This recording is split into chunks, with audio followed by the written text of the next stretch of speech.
يا إله الكون وناصرنا من غيرك قلت حيلتنا. Assalamualaikum warahmatullahi wabarakatuh. Bismillah, alhamdulillah, wassalatu wassalamu ala rasulillah wa ala alihi wa sahbihi wa man wala, amma ba'du. Ayuhat talaba azanallahu wa iyyakum, nas'alullaha li wa lakum khairan wa afiyatin tamah aynama kuntum insyaallah fi himayatillahi jami'an. في هذه الحصة نلتقي معنا بمادة الفقه ومبحثنا اليوم عن باب الحيض والنفاس وما يحرم بالحيض والنفاس والجنوب والمحدث. Pada kesempatan kali ini di pembelajaran fikih kita akan membahas tentang bab haid dan nifas serta hal-hal yang dilarang bagi orang yang sedang haid dan orang yang sedang nifas, orang yang sedang junub, kemudian orang yang sedang berhadas. Ini adalah pembahasan di kelas tahassus insyaallah. Kita masuk ke tiga darah yang keluar dari kemaluan perempuan. Ada 3 darah yang keluar dari perempuan, yaitu adalah damul haid, an-nifas, wal istihadah. Yang pertama adalah darah haid. Darah yang keluar dari kemaluan perempuan disebabkan bukan karena suatu penyakit, atau darah yang keluar bukan disebabkan karena persalinan, dan sifatnya berwarna merah kehitam-hitaman dan bersifat panas dan kental. Kita bacakan footnote-nya nomor 2. Diriwayatkan Imam Bukhari dan Muslim dari Aisyah radhiyallahu anha berkata, kami keluar dan kami mengira semua orang itu sedang dalam keadaan berhaji. Falamma kunna bisarfin hattu, ketika berada di daerah dekat kota Makkah, Rasulullah SAW itu masuk ke tempatku dan aku menangis. Apa yang terjadi pada dirimu? Ana fasti, apakah kamu sedang berhaid? Aku menjawab, iya. Qala inna hadha amrun katabahu Allah ala banati Adam. Sesungguhnya ini adalah suatu perkara yang telah ditetapkan Allah Subhanahu wa taala atas setiap perempuan Bani Adam. Faqdi ma yaqdil has, maka hendaknya tunaikanlah apa yang dikerjakan atau yang ditunaikan para haji dari apa? Dari manasik haji tersebut. Ghaira alla tatufi bil bait, kecuali kamu tidak melaksanakan ibadah tawaf di Baitullah. Di riwayat yang lain hatta tadhuri, sampai kamu suci. Kemudian footnote yang nomor 3. Muqtadimun har adalah artinya har, bersifat panas.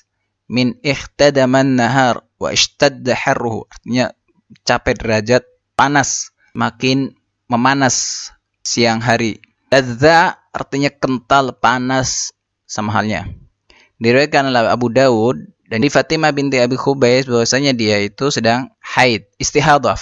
Kemudian Nabi SAW bersabda, jika itu darah haid, maka sesungguhnya darah tersebut adalah darah yang berwarna merah kehitam-hitaman. Di sini yu'raf, biasanya diketahui oleh perempuan. Fa idza kana dzalika famsikani shalah, maka kalau sekiranya itu darah haid, maka hendaknya kamu tinggalkan salat. Fa idza kana al-akhar, kalau sekiranya bukan dari sifat-sifat darah haid, maksudnya alladzi laysat sifatuhu kadzalik, maka tawaddui, hendaknya kamu berwudu dan melaksanakan salat. Fa innama huwa irqun, karena sungguhnya itu adalah irqun. Irqun disebabkan karena otot atau yang mengucur dari otot. Kemudian berikutnya adalah darah nifas, yaitu darah yang keluar setelah melahirkan. Ini biasanya terjadi pada perempuan yang melahirkan. Kemudian berikutnya darah istihadah, darah yang keluar di luar hari-hari atau masa haid dan juga di luar masa nifas.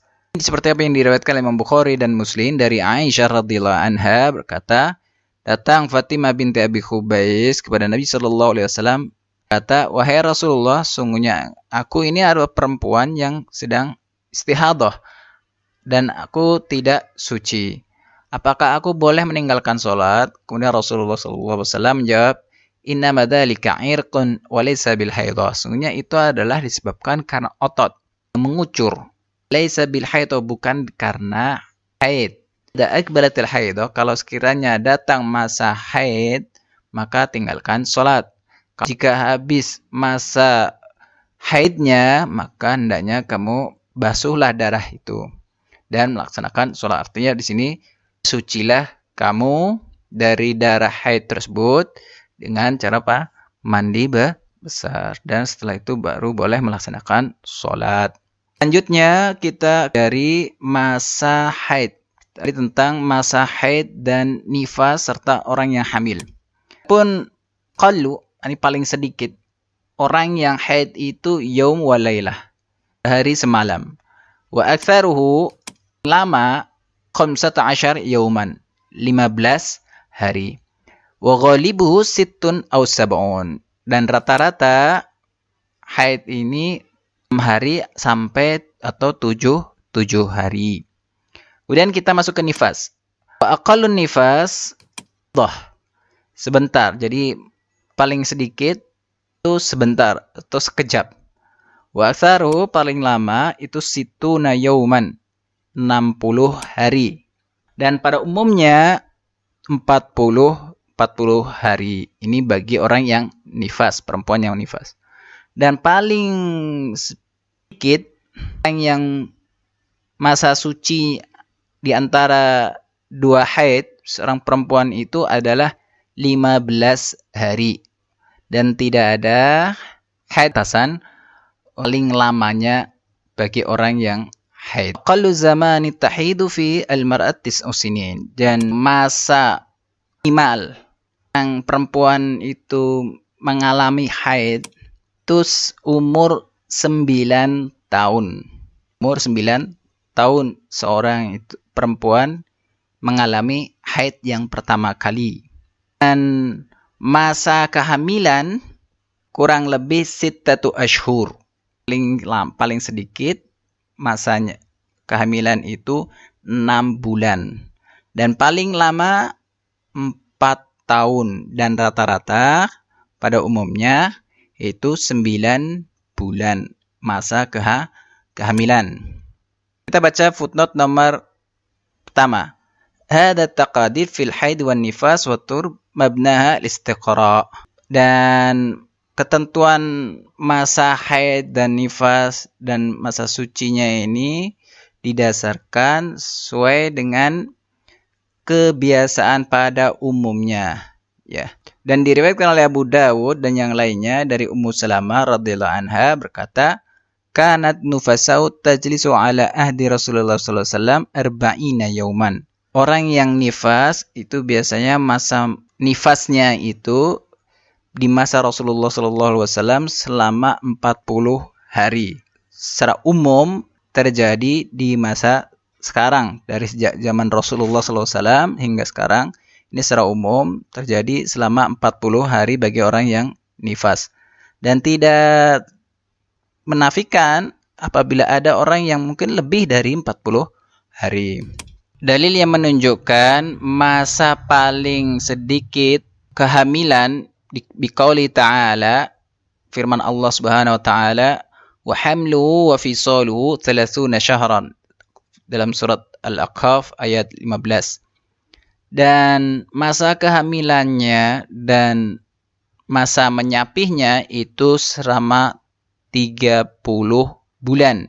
Maka qauli Subhanahu wa taala di surat yang lain dalam surat Al-Luqman ayat 14, wa fisalu fi amain, dan masa menyapihnya itu selama 2 tahun.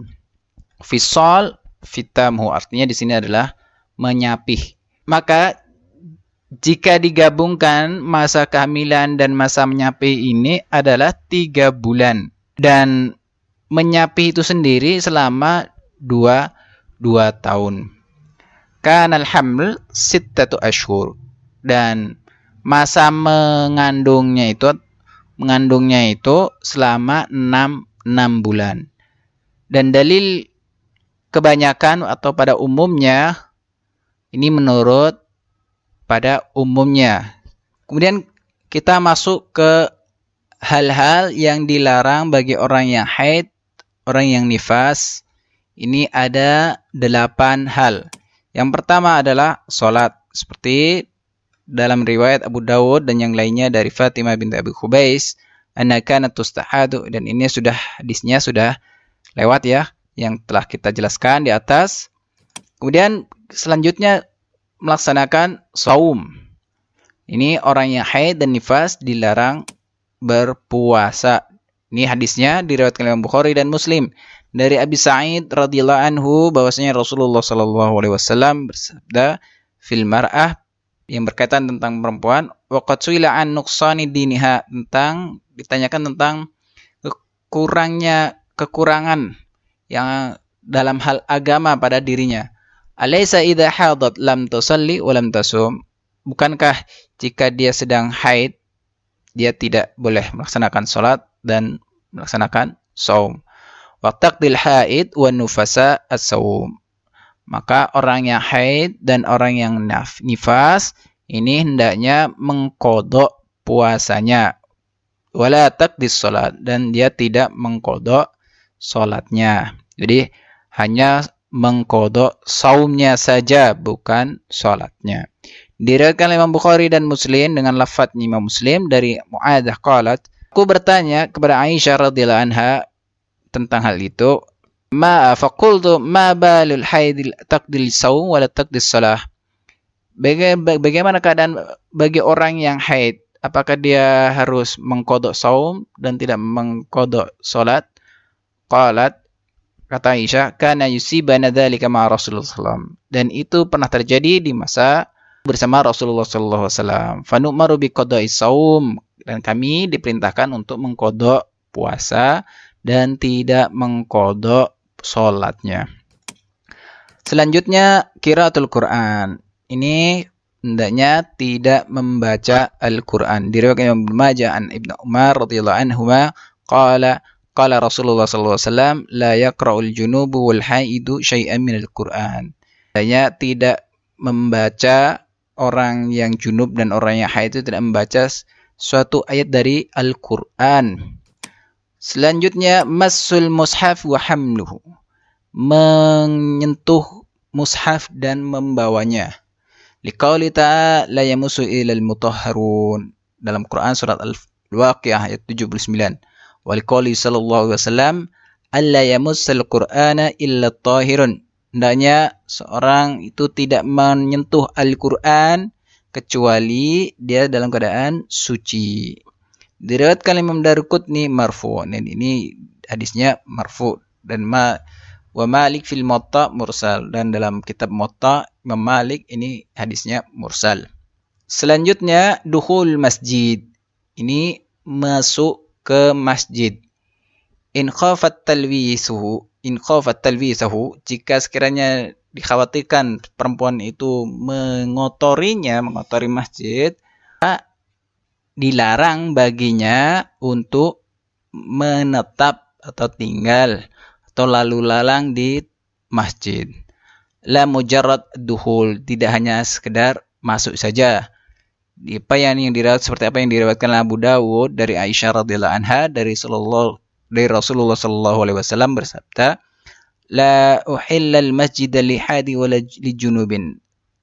Tidak aku halalkan masjid ini bagi orang yang haid dan bagi orang yang junub. Dan ini mahmulu ala ma dzakar, ini mengandung arti apa yang telah kami sebutkan tadi. Wa yadullu alaihi marahul Muslim wa ghairuhu, dan ini apa yang diriwayatkan Imam Muslim dan yang lainnya dari Aisyah radhiyallahu anha, qalat qala li Rasulullah sallallahu alaihi wasallam, Rasulullah mengatakan kepadaku, nawilini al-khumrata minal masjid faqultu inni haidun faqala inna haidataki laysat fi yadik. Ketika kami menggelar khumrah, di sini khumrah itu artinya sajadah di masjid, kemudian aku bertanya, sungguhnya aku sedang dalam keadaan haid. Kemudian Rasulullah menjawab, inna haidataki, sungguhnya darah haidmu itu bukan ada di tanganmu. Ini. Wa dan Nasai dari Maimunah radhiyallahu anha berkata, wa taqumu ihdana bil khumrati ila al masjid fatabsutuha wa hiya haid.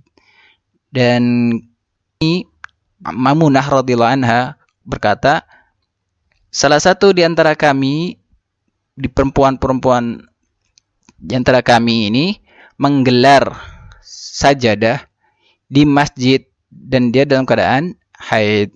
Kemudian berikutnya adalah at-tawaf. Diriwayatkan Imam Hakim dan disahihkan oleh beliau dari Ibnu Abbas radhiyallahu anhu berkata, "Shalla Rasulullah sallallahu alaihi wasallam, inna tawafa bil baiti mislus shalah." Nabi sallallahu alaihi wasallam ini bersabda, sungguhnya tawaf di Baitullah ini seperti halnya salat. Illa annakum tatakallamun, hanya saja kamu diperbolehkan untuk berbicara. Faman takallama, barang siapa bicara, fala yatakallam illa bi khair, maka hendaknya berbicara yang baik, kecuali yang baik. Berikutnya adalah nomor 7, al-wat'u, yaitu melakukan hubungan suami istri. Liqauli ta'ala fa'tazilun nisa fil mahidi wa la taqrabuhunna hatta yadhurna fa idza tataharna fa'tuhunna min haitsu amarakumullah innallaha yuhibbut tawwabina wa yuhibbul mutatahhirin. Yang dimaksud dengan i'tizaluhunna ini adalah tarkul wat'i, artinya meninggalkan hubungan suami istri. Selanjutnya nomor 8, istimta bima baina sirra wa rukbah. Melakukan istimta, artinya tamattu, menikmati antara surrah dan rukbah, yaitu antara lutut dan pusar. Diriwayatkan oleh Abu Dawud dari Abdullah bin Sa'id radhiyallahu anhu bahwasanya ditanya Rasulullah sallallahu alaihi wasallam oleh salah seorang sahabat, yaitu adalah Abdullah bin Sa'id radhiyallahu anhu, "Ma yahillu li min imraati wa hiya haid?" Apa yang halal bagiku wahai Rasulullah dari istriku yang mana dia dalam keadaan haid? Qala laka ma fawqal izar. Kamu, hakmu, yaitu yang boleh bagimu adalah di atas izar, di atas sarungnya. Ma fawqa izar, di atas izar. Ai fawqa ma yasturul izar. Atau yang menutupi sarungmu. Wal izar as-thawb alladhi yasturu wasatul jism. Jadi izar ini adalah sarung yang menutupi atau pakaian yang menutupi setengah dari badannya. Wa huwa ma baina surrah war rukbah ghaliban. Dan ini rata-rata pada umumnya antara lutut dan pusar. Tanbih, ini kita perlu diperhatikan, ajma' ulama, para ulama bahwa bersepakat nifas kal haid. Nifas itu sama halnya dengan haid di segala hal. Mayahil wa yahrumu, dalam hal yang halal atau yang diharamkan, atau yang dimakruhkan, apa yang disunahkan. Ini para ulama sepakat untuk berkaitan orang yang sedang nifas. Selanjutnya wa yahrumu 'alal junubi khamsatu asya. Kita masuk ke hal-hal yang diharamkan atau dilarang bagi orang yang junub. Ini ada 5. Yang pertama adalah salat. Allah Ta'ala la taqrabu salata wa antum sukara hatta ta'lamu ma taqulun wa la junuban illa 'abiri sabili hatta tagtasilu. Surat An-Nisa ayat 43. Yang dimaksud dengan bis shalah huna mawadi'uha, tempatnya. Annal 'ubur la yakunu fis salat wa huwa nahyul junub. Lewat itu bukan ketika dalam keadaan salat, dan ini dilarang bagi orang yang junub untuk melaksanakan salat, maka lebih utama. Diriwayatkan Imam Muslim dan yang lainnya dari Ibnu Umar radhiyallahu anhuma qala inni sami'tu Rasulullah sallallahu alaihi wasallam yaqul la tuqbalu salat bi ghairi tahur. Tidak diterima salatnya tanpa dengan bersuci. Wa yashmilu taharatul muhdits wal junub. Ini mencakup sucinya orang yang berhadas dan orang yang junub. Dan ini menunjukkan akan keharaman, larangan bagi orang yang akan melaksanakan sholat. Ini larangan bagi orang yang berhadas dan junub untuk melaksanakan sholat. Kemudian yang berikutnya adalah qiraatul Quran, membaca Al-Quran. Wa masul mushaf wa hamluhu, menyentuh mushaf dan juga membawanya. Yang keempat tawaf, yaitu melaksanakan tawaf di Baitullah. Kemudian yang kelima adalah lubsu fil masjid, yaitu tinggal di masjid. Diriwayatkan Imam Bukhari dan Muslim dari Aisyah radhiyallahu anha berkata, datang Fatimah binti Abi Khubais ila Nabi sallallahu alaihi wasallam, qalat ya Rasulullah inni imratun astahadu fala adharu. Afadu salat, ini sama halnya apa yang telah dibahas di hadis yang ada di depan. Kemudian kita masuk ke orang yang berhadas. Larangan orang yang berhadas ini ada 3 hal. Yang pertama adalah salat, yang kedua adalah tawaf, dan yang ketiga adalah menyentuh Al-Quran dan membawanya. Ini diriwayatkan Imam Bukhari dan Muslim dari Abi Hurairah radhiyallahu anhu dari Nabi sallallahu alaihi wasallam, la yaqbalullahu salata ahadikum idza ahdasa hatta yatawadda. Tidak Allah terima salat seorang di antara kalian jika dia sedang berhadas sampai dia itu berwudu. هذا مما شرحنا في هذه الخصة. نلتقي معنا إن شاء الله فيما بعد. نسأل الله لي ولكم علما نافعا ورزقا طيبا وعملا متقبلا. سبحانك الله بحمدك أشهد أن لا إله إلا أنت نستغفرك ونتوب إليك. السلام عليكم ورحمة الله وبركاته.